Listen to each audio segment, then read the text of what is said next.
I want to start today with a confession. Last week, I watched a video of a very famous billionaire telling me exactly how to triple my retirement savings in just 30 days.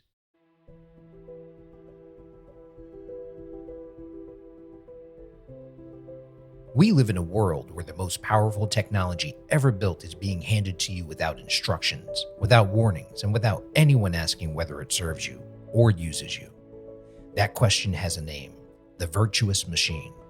I'm Michael Ruthier, and this is Tech for Grownups, the show that believes technology should answer to human beings, not the other way around. This is the show the tech industry doesn't want you to hear.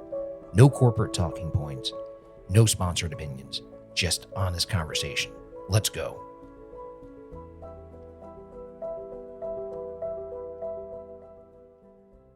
So here's what no one tells you about deepfake scams in 2026.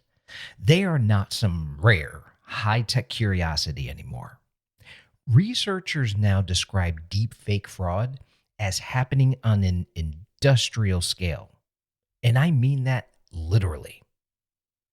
Like a factory, except instead of making sneakers, it's making fake versions of your favorite celebrity, telling you to invest in crypto.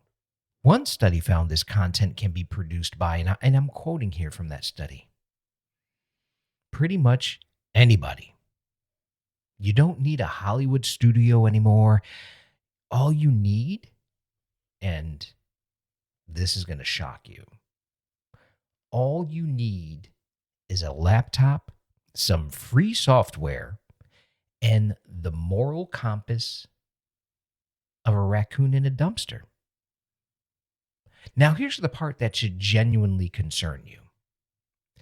Just this past week, CTV News ran a segment specifically warning that AI-powered scam videos circulating on social media are getting harder and harder to spot, even for people who know exactly what they're looking for. Let that sink in. It's not just your uncle who forwards you chain emails who's at risk anymore. It's everybody. Fake investment pitches, fake doctors selling miracle skincare, fake financial advisors, all generated by AI, all looking disturbingly real. So here's my first question for you. If you can no longer trust your own eyes to tell you what's real, what exactly are you supposed to trust instead?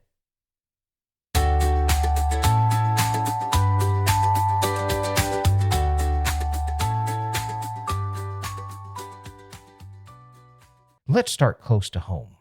In the United States, tech news outlets have documented an entire wave of scam operations weaponizing this exact technology.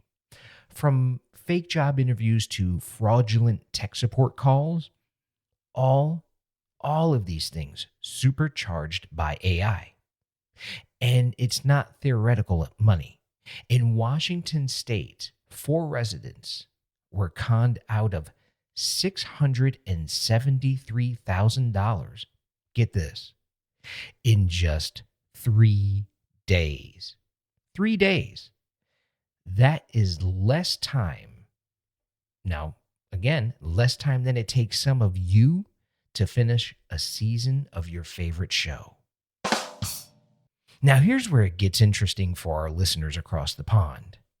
The European Union, which has positioned itself as the world's toughest regulator of AI, agreed back in May of this year to actually loosen parts of its landmark AI Act, delaying some high-risk AI rules while the threat on the ground, it keeps accelerating.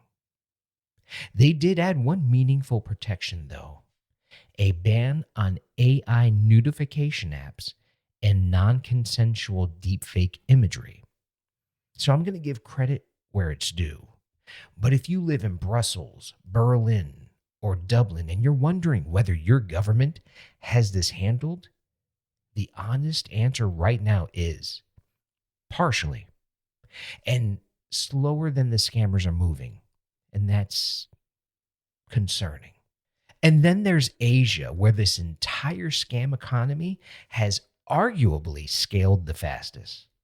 Researchers tracking this industry describe AI powered scam centers largely operating out of Southeast Asia, using deepfakes and voice cloning to run fraud operations now measured in the tens of billions of dollars, with incidents surging over 1,500% in recent years. 1,500%. That is not a trend. That's a rocket ship, and none of us bought a ticket.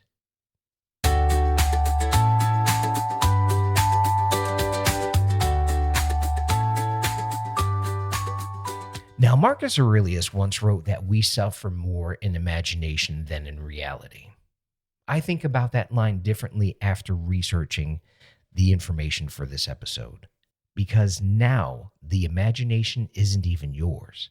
It's being manufactured for you, frame by frame, voice sample by voice sample, and sold to you as the truth.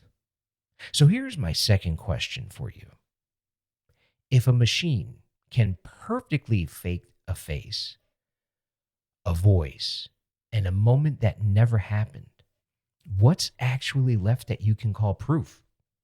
I don't think that question has a comfortable answer, but I do think it's the right one to be asking, whether you're in Toronto, Tokyo, or even Taipei.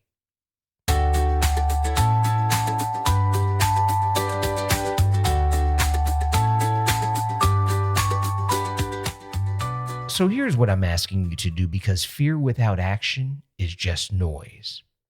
Slow down before you act on anything, and I mean anything urgent. Scammers manufacture urgency because panic, it short circuits scrutiny. And this is a psychological fact. Verify through a second channel. If it's your bank or your grandson, hang up and call the number you already have saved for them, not the one they gave you. And talk about this loudly with the people in your life, especially anyone who might be an easier target than yourself. This is Tech for Grownups. I'm not here to scare you. I'm here to make sure you're the one asking the questions instead of just absorbing whatever shows up on your screen looking convincing. Now stay sharp, stay loud, and I will see you next week. Marcus Aurelius asked a question that I think about every time I sit down to record this show. What is it fundamentally that this thing is for? Not what it claims to be for. What is it actually for? That's the virtuous machine question. And it applies to every piece of technology being built right now. The AI, the algorithms, the platforms, all of it.